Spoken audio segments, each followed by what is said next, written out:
Welcome to MIW. Got the D-Man here. And today I was listening to a podcast of the man that has Modern Life Dating. I think his name is John. He was interviewing this lady. What I found interesting about this was, that was a mistake. She was interviewing him. But I came in on the middle of a live stream, and you would never know that she was supposed to be interviewing him. He had turned it around to where actually he was interviewing her without her even realizing it. So it's a perfect example. I would go watch it if you get the chance. It's a perfect example of how you can talk to girls when you're dating and set the frame or control the frame. But you do it in a way that they don't even realize that it's being done. You just direct the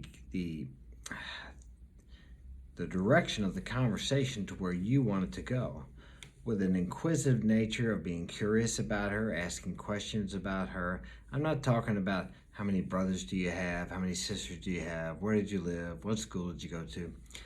Asking questions about her as a person, something that gets an emotional reaction about her or from her that makes her think about what you're asking. I mean, the question is like, hey, where'd you go to school? How much thought does she have to put in that? How much emotion does that evoke? Women are emotional creatures. They would rather be with a guy that makes them angry and mad and jealous and sad than a guy who's steady, dependable, and boring. I mean, I know from experience because I was that man that evoked all the emotions from the women from the time I was 15 till 29 or 30. Okay, and then I bought into this blue pill. And let me see, that was 3 marriages later, lost 2 or 3 houses, spent hundreds of thousands of dollars. I won't go into that. You'll have to read the book. Good story. It's about that and many other things, but quite an adventure.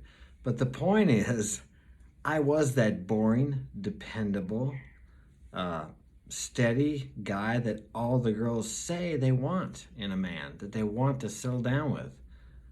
One of them straight out told me when she left me for the guy that just got out of jail, that was shooting methamphetamine, had an ankle bracelet on, he was under house arrest.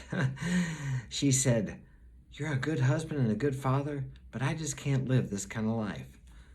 I didn't understand that, but I do now. It was boring. So, but back up to between the ages of 15 and 29, I had girls chasing me. I always had a steady girlfriend, plus maybe a couple other ones that were steady, plus other ones I was sleeping with on the side. The girls loved me. Many of them could have gotten me into a lot of trouble because I did some things that were illegal, but they didn't.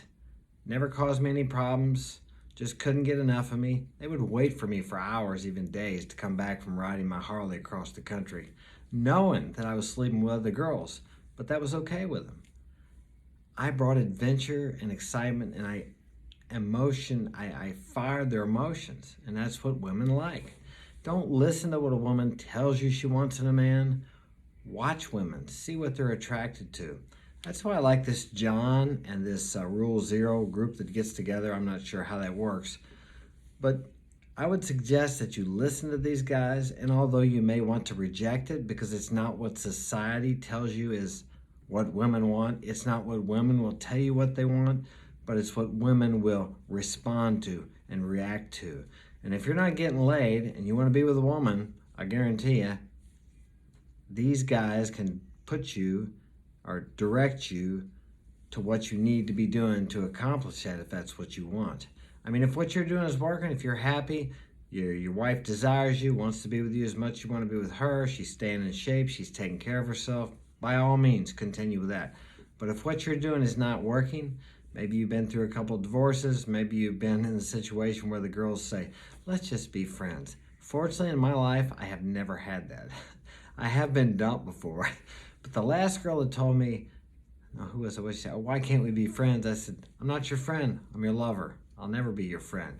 Now, I could be friendly to them, but I can't be a friend. When a girl says to you, let's just be friends, that's her way of saying, I don't want anything to do with you. But maybe I'll keep you here as an orbiter just in case things don't work out, or my rough boyfriend beats me up or treats me bad or makes me cry and I want to come and cry on your shoulder. Or if I need a ride, or if I need some food, or I need my tire changed. That's why she's going to keep you around. Women are opportunistic when it comes to men. And men, of course, are objective. They like the way a woman looks. They like the beautiful body. They're attracted to appearance. Now, you don't have to like that, but that's just the way it is. You can accept it or not accept it. Kind of like Corey Wayne says, you can ignore reality, but you can't ignore the consequences of reality. Now, I'm a man that really believes that you create your own reality. You create your future. But I do believe that. But if you live in the world and you have to work with the materials that we have here. Like, I can build any kind of house I want, but I can only build it out of what materials are here. I cannot manifest or create materials like diamonds or something. We have diamonds here, but enough to make a house would be somewhat ridiculous. I guess it's possible. But the point I'm making is we have to work with what is here, and then out of that we can create the reality we want. But we can never create reality denying the materials that exist that we have here to work with and believing that something is other than what it is. It's like you don't have to like that the sun comes up and it blinds you in the morning, but it's going to do it every day. You better put on a pair of sunglasses. You don't have to like the way women are. Maybe you think that they should be a certain way, like the Disneyland fairy tale or Romeo and Juliet or whatever it happens to be. You can deny the reality of how they are, but you're not going to deny the consequences of that reality. And if you've been dumped before, or zeroed out, I think is the term they use, you understand how that feels, especially when you think you were doing everything that you've been taught to do to make her want you. And you think, why doesn't that work? Because it doesn't work. Because what society and the feminine imperative tells you they want is not what they respond to, and not what they want on a deeper, I'll say, subconscious or primordial level. So they don't even understand themselves. I was going out with a girl one time, and of course I was taking care of her, doing everything that society and the feminine imperative tells a man that he needs to do, okay? And I was getting treated or devalued or treated pretty badly. Okay, and I even called her out on it. She said, I don't even know. I don't know why I do that. You do deserve better than that. And I believe she was being earnest. She really didn't understand it. I understand it now. Like I said, when I was younger, I played the game. I was a hell of a gamer, but I didn't understand why it worked. I just knew what to do. Okay, but by listening to people like Rollo Tomasi, this John on Modern Life Dating, Rich Cooper, Ryan Stone,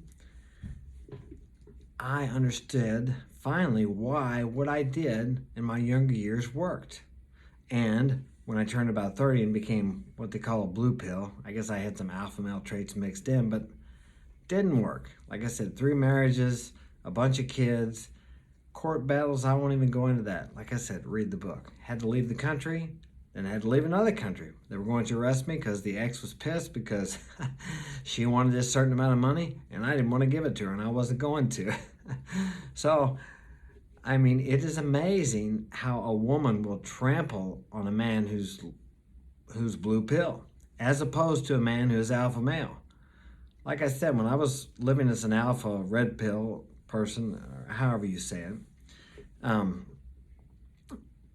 them women had many opportunities to really nail my ass, and they never did it. Wouldn't even think about doing it. But when I became this nice guy, blue pill, try to give women what they want, the steady, dependable worker, good father, all that, they tried to destroy me. And they did several times, but not completely. I was always able to rise back up. I mean, I was a pro fighter, amateur boxer. I've been knocked down a lot of times. I was always able to get back up. And I got the crap beat out of me quite a few times. And I beat the crap out of quite a few people. But I'm telling you what, nobody beat the crap out of me like these divorce courts did and these ex-wives in custody and all that. And the DFS, juvenile office. I mean, I'm telling you what, they can destroy a man. And I understand why some of these men MGTOW, I think, men going their own way, or these people become misogynists, because you could really get to where you hate women from that, because they can become so vindictive when they're done with you. And you think, did this person ever love me? I don't know. It depends, whatever your situation is. So, but what you have to understand, the one promising thing that I was always able to hang on to was the fact that I believe everything comes from within me. So I realized, even though I was angry, and maybe I was wrong, I believe I was wronged. I know I was wronged. I created that. So if I created that, then there was a reason for it. Something for me to learn from that. And thus, today I can tell you that every one of those women that run me through the ringer, broke me, I had my kids taken away 5, 6, 7 times, accused of, I don't know, all kinds of horrendous stuff. They did me a favor. Every one of those women today are miserable, okay? I wouldn't trade my life for theirs for anything. But my life today is great. I mean, I'm sitting here, I'm talking to you, I'm sharing this with you, hopefully that it will help you, that you can avoid some of these pitfalls. You cannot, as I said, give a woman what she says she wants. They don't know what they want. They're always constantly testing you. You have to pass these tests. They don't do these things on purpose. They're called shit tests, okay? And everything's a test. Just assume, as Rollo Tomassi says, everything's a test. To pass these tests, really the easiest way to do it is just don't take anything too serious they say. I mean, I'll give you an example. My daughter, she'll come up here and want something, and I'll say no. She'll storm out here, slam the door, be bad-mouthing me as she walks down the steps. I don't say anything to her. I let her go. She comes back 10 minutes later, you'd think nothing ever happened. Now, in the past, before I had this understanding, I would go out there and trace her and tell her how good she has it. Well, you need to quit acting this way. It just made things worse. I just let her go. Women are emotional beings. You have to be the rock. You have to be the one that nothing moves. Even if it does move you, you don't reveal that to her. Now, some people call that being fake. Some people call that playing a game. If you don't think women play games, you better think again. They've been playing games since they've been born. They're the best gamers there ever was. And all you're doing by playing the game, if you want to call that, is evening up the score. So the choice is yours. You can continue on with what you're doing if that's working. Hey, good luck. More power to you. Or you can change your thinking, change yourself. Because you're never going to change women. You're not going to change the world. But if you change yourself and change the way you're thinking inside, the way you view things, and it doesn't happen overnight, then your outer world and your relationships with women will change. But you have to be willing. You have to have an open mind. Contempt before investigation keeps a man in everlasting ignorance. So, hey, thanks for joining me today. Look those guys up. They can really help you. Again, hit the like and subscribe button, and see you next time.